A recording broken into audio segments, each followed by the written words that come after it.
Hi there, this is garyryanblair, and this message is meant to be a serious wake-up call. A shout out to each one of us to wake up, to pay attention, to realize what's going on in this world and the changes that we can make. And we'll start with a story, with an Eastern tale. It's a tale about a very rich magician who had a large number of sheep. But at the same time, this magician was very mean. He didn't want to hire shepherds, nor did he want to erect a fence around the pasture where the sheep were grazing. As a result, the sheep often wandered into the forest, they fell into the ravines and so on, but most importantly, above all, the sheep ran away. For they knew that the magician wanted their flesh and their skins, and this they did not like. At last, the magician found himself a remedy. He decided that he would hypnotize the sheep, and he suggested to them, first of all, that they were immortal and that no harm would come to them when they were skinned. That on the contrary, it would be very good for them and even a pleasant experience. Secondly, he suggested that the magician was a good master, someone who loved his flock so much that he was ready to do anything in the world for them. Third, he suggested that if anything at all was going to happen to them, that it was not going to happen just then, at any rate not that day, and therefore they had nothing to be concerned about. Further, the magician suggested to his sheep that they were not sheep at all, that some of them were lions, some of them were eagles, some of them were men, and others that they were magicians. After this, all his cares and worries about the sheep had come to an end. So they never ran away again, but they quietly waited the time when the magician would require their flesh and their skins. See, this tale is an excellent illustration of our current position and our relationship with the deep state, one that we need to wake up and pay serious attention to. You see, humanity is at a fork in the road. We can no longer stand there looking at the terrain, pondering which direction that we should take. It's hardly a choice at all. One road leads to global fascist dictatorship that would control every aspect of our lives, including our thoughts. The other will open the door to freedom and potential on a scale that the world has never seen before. I don't think this is a hard one to make. See, it's a choice between a prison and living life as a compliant sheep, or living in paradise and being in full control of your own destiny. Now, I want you to think about this. If you know that a tornado is coming, what is the smartest, the most effective response that you could take? Is it to get on your knees, to bury your head in the sand, and to pretend that it does not exist, that it's not that serious? Well, contrary to popular belief, ignorance is not bliss, it's actually brutal. And the brutality of ignorance is such that it will make you dead while you're alive.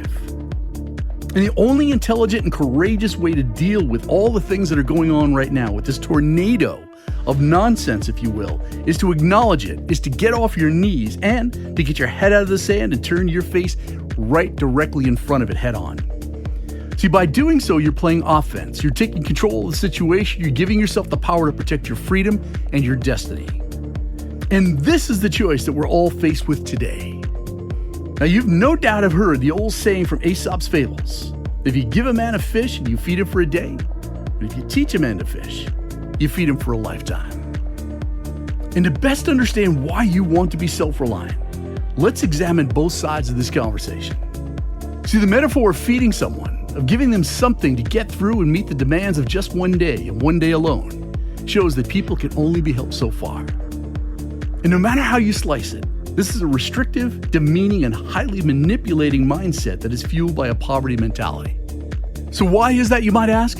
Well, because by providing people with handouts, by providing them with free money in the form of universal basic income, by removing obstacles from their path, and by eliminating the need for labor and learning from their own mistakes, we are actually establishing bad precedent. And I'm talking about bad precedent that's virtually impossible to reverse, as once people get a taste of something for nothing, they're going to expect it and they will demand more of it. And instead of promoting self-reliance, we're going to be guilty of teaching and encouraging people to become reliant upon others, which is what we don't want. So relying upon others to do what you can, what you should, and you must do for yourself is not only unhealthy for your own development of skills, it also makes you psychologically weak.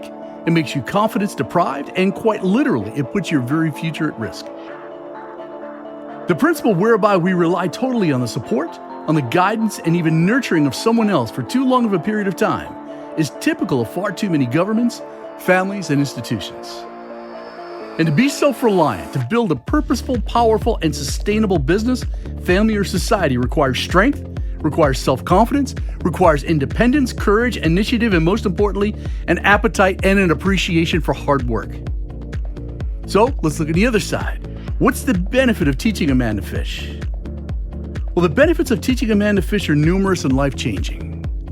Not only does the man become self-sufficient and able to survive without being provided for, but he has also developed a sense of achievement, of mental toughness, pride, and fulfillment, which can only be viewed as being priceless. So how good does an angler feel as he pulls a fish from the water? Much better than one is placed generously in front of him merely to eat. Sure, it may be good for a while to be provided for, but the human psyche is much bigger than that in a healthy human being. We all need to be valued for who we are, for what we've become, and what we're capable of achieving. In other words, we help best when we teach people how to fish. By teaching people life, money, and self-management skills, we validate them for who they are and the contribution that they're able to make. By exposing them to best practices and by challenging them to demonstrate a strong work ethic and self-reliance, their confidence grows, as does their contribution and value to society. They know that they're useful and valued, and with this confidence, they do more. They learn that to stretch themselves is good, that they have within themselves untapped resources which show up the potential that they've always had, but is now being released. Indeed, teaching them to fish helps them realize not just the material potential that they have, but it catalyzes even bigger capabilities inside of them. Their development muscle has been stretched and exercised, so it becomes bigger, it becomes stronger, and far more capable. Now, could there possibly be a better alternative to self-sufficiency? Is there a parent anywhere on this planet who would not want their son or daughter to grow up to be a strong, self-confident, productive, and highly capable human being? Is there an entrepreneur and executive who would not want to be surrounded by self-starters? I'm talking about people who initiate, people who know what to do without being told. Is there a country, a state, a county, or a city anywhere on this earth that would not be better off if its citizens were highly functioning, self-reliant, and who knew how to fish on their own? What possible downside would following this advice bring to your life? It all begins with an understanding of the importance of self-reliance, the make-or-break skill set that you need to protect your freedoms, to control your destiny, and to keep the deep state out of your life. So let me wrap this one up with a few really insightful words from General Douglas MacArthur. He said, "The history of failure in war or in any human endeavor can almost be summed up in two words: too late. Too late in comprehending the deadly purpose of a potential enemy, too late in realizing the mortal danger, too late in preparedness, too late in uniting all possible forces for resistance." So hear me out. The clock is ticking, and the deep state wants you entertained, they want you preoccupied, they want you confused, divided, and they even want you scared.